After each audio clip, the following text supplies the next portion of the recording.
One Sunday, there was a flyer in the program at church for a talk by Daddy Yankee, the spiritual leader of the Brahma Kumaris organization, a worldwide movement for enlightenment.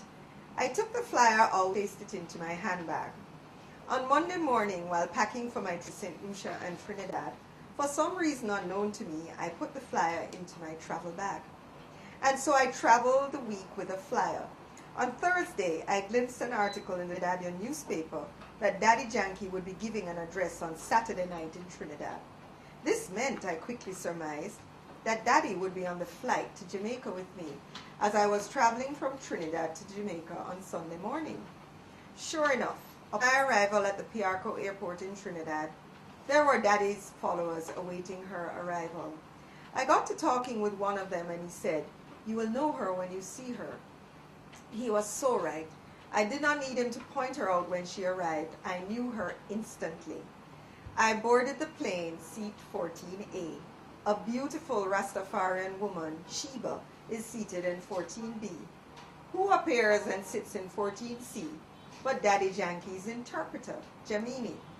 We connect. I immediately show her the flyer, and we begin a conversation rooted in a recognition of our connectedness.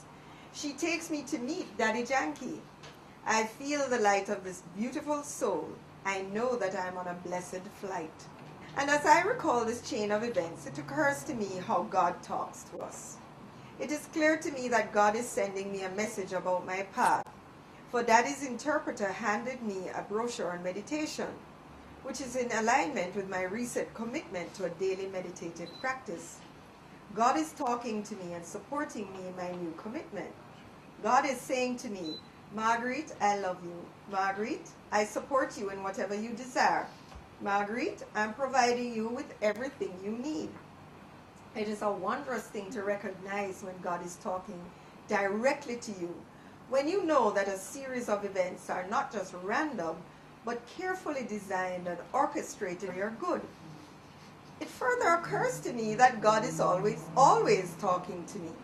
The real issue is, am I listening? When I do, I feel a sense of joy, peace, and happiness as I tune into the message from a place of my higher self.